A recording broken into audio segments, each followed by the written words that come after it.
The entity, or the soul, has a far more creative and complicated nature than even your religions have ever granted it. It utilizes numberless methods of perception, and it has at its command many other kinds of consciousness. Your idea of the soul is indeed limited by your three-dimensional concepts. Your soul can change the focus of its consciousness, and uses consciousness as you use the eyes in your head. Now, in my level existence, I am simply aware of the fact, strange as it may seem, that I am not my consciousness. My consciousness is an attribute to be used by me. This applies to each of the readers of this book, even though the knowledge may be hidden. Soul or entity, then, is more than consciousness. When I enter your environment, I turn my consciousness in your direction. Therefore, in one way, I translate what I am into an event that you can understand to some extent.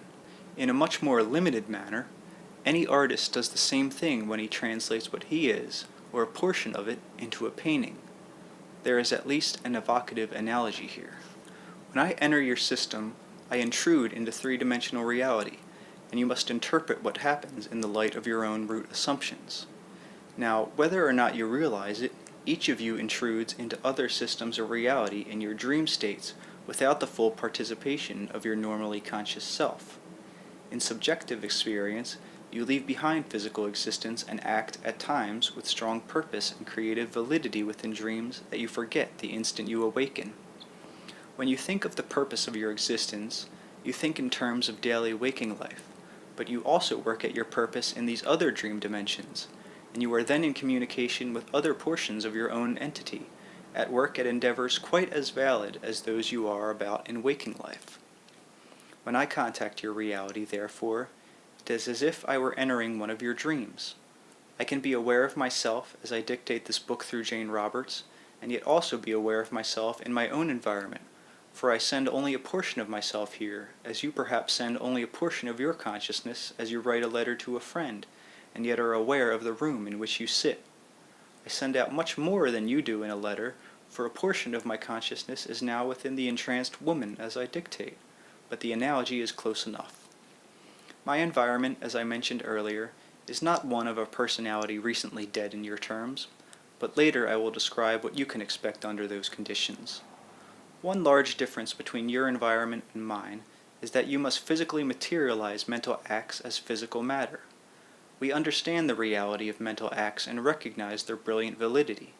We accept them for what they are, and therefore we are beyond the necessity to materialize them and interpret them in such a rigid manner.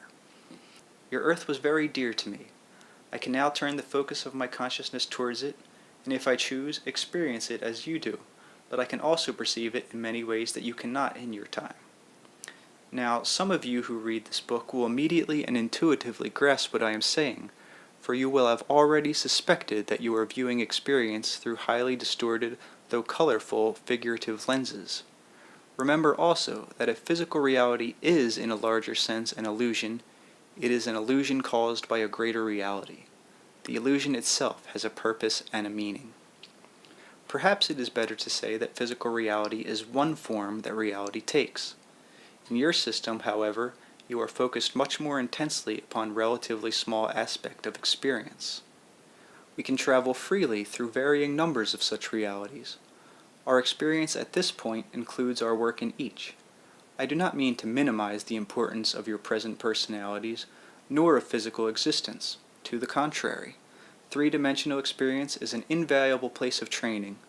Your personality as you know it will indeed persevere, and with its memories, but it is only a part of your entire identity, even as your childhood in this life is an extremely important part of your present personality, though now you are far more than a child.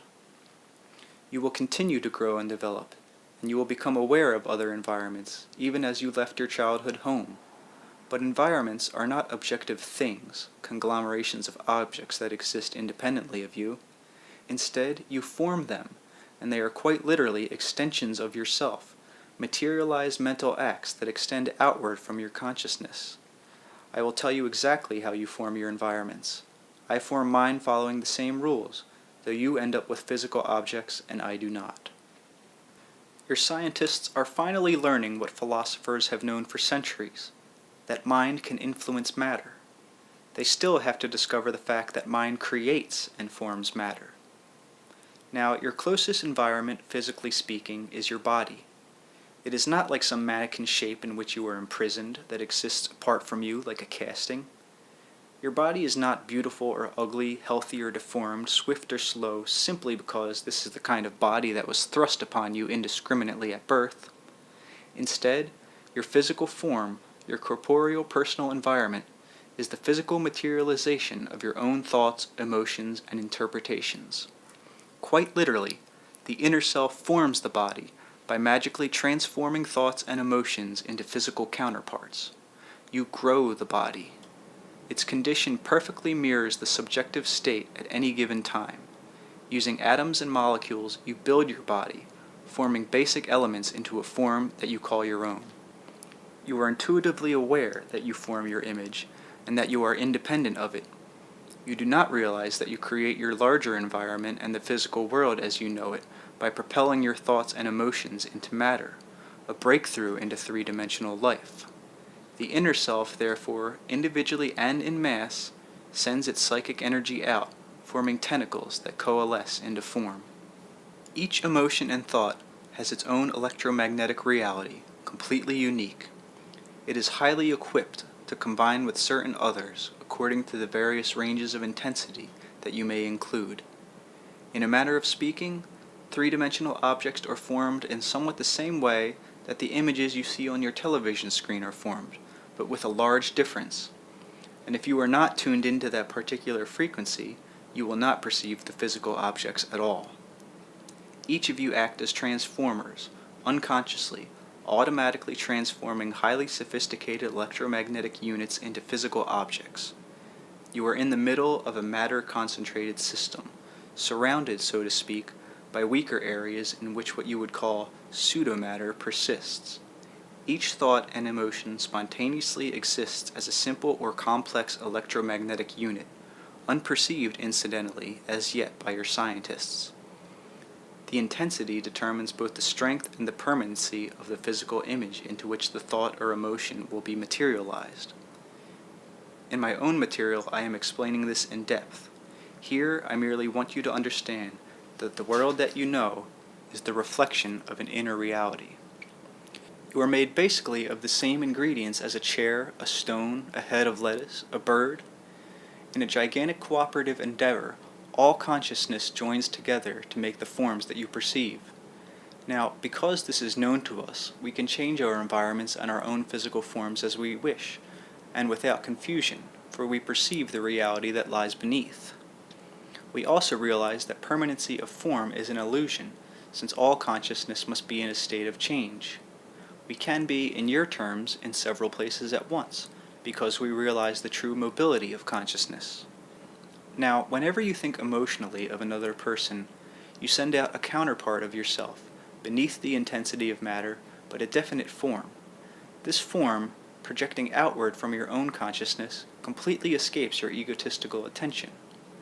When I think emotionally of someone else, I do the same thing, except that a portion of my consciousness is within the image and can communicate. Environments are primarily mental creations of consciousness thrust out into many forms. I have a 14th century study, my favorite, with which I am very pleased, for example. In your physical terms, it does not exist, and I know quite well it is my mental production, yet I enjoy it, and often take a physical form in order to sit at the desk and look out the window at the countryside.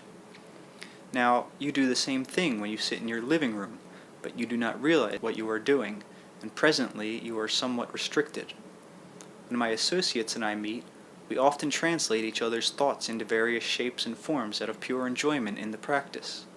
We have what you might call a game, demanding some expertise, where for our own amusement, we see which of us can translate any given thoughts into the most numerous forms. There are such subtle qualities affecting the nature of all thought, such emotional gradations, that no one is ever identical, and incidentally, no physical object in your system is an exact duplicate of any other. The atoms and molecules that compose it, any object, have their own identities that color and qualify any object that they form. You accept and perceive and focus upon continuities and similarities as you perceive physical objects of any kind, and in a very important manner, You shut out and ignore dissimilarities of a given field of actuality. Therefore, you are very highly discriminating, accepting certain qualities and ignoring others. Your bodies not only change completely every 7 years, for example, they change constantly with each breath. Within the flesh, atoms and molecules constantly die and are replaced. The hormones are in a constant state of motion and alteration. Electromagnetic properties of skin and cell continually leap and change, and even reverse themselves. The physical matter that composed your body a moment ago is different in important ways from the matter that forms your body in this instant. If you perceived the constant change within your body with as much persistence as you attend to its seemingly permanent nature, then you would be amazed that you ever considered the body as one more or less constant, more or less cohesive entity. Even subjectively, you focus upon and indeed manufacture the idea of a relatively stable, relatively permanent conscious self. You stress those ideas and thoughts and attitudes that you recall from your past experience as your own, completely ignoring those that once were characteristic and now are vanished, ignoring the fact also that you cannot hold thought. Thought of a moment before, in your terms, vanishes away. You try to maintain a constant, relatively permanent physical and subjective self in order to maintain a relatively constant, relatively permanent environment. So you are always in a position of ignoring such change. Those that you refuse to acknowledge are precisely those that would give you a much better understanding of the true nature of reality, individual subjectivity, and the physical environment that seems to surround you. What happens to a thought when it leaves your conscious mind? It does not simply disappear. You can learn to follow it, but you are usually frightened of turning your attention away from its intense focus in three-dimensional existence. Therefore, it seems that the thought disappears. It seems also that your subjectivity has a mysterious unknown quality about it, and that even your mental life has a sort of insidious dropping-off point, a subjective cliff over which thoughts and memories fall to disappear into nothingness. Therefore, to protect yourself, to protect your subjectivity from drifting, you erect various psychological barriers at what you might suppose to be the danger points. Instead, you see, you can follow these thoughts and emotions simply by realizing that your own reality continues in another direction, besides the one with which you mainly identify. For these thoughts and emotions that have left your conscious mind will lead you into other environments. These subjective openings through which thoughts seem to disappear are in fact like psychic warps, connecting the self that you know with other universes of experience, realities where symbols come to life and thoughts are not denied their potential. There is a communication between these other realities and your own in your dream states, and a constant interaction between both systems. If there is any point where your own consciousness seems to elude you or escape you, or if there is any point where your consciousness seems to end, then these are the points where you have yourself set up psychological and psychic barriers, and these are precisely those areas that you should explore. Otherwise, you feel as if your consciousness is enclosed within your skull, immobile and constricted, and every lost thought or forgotten memory, at least symbolically, seems like a small death, and such is not the case.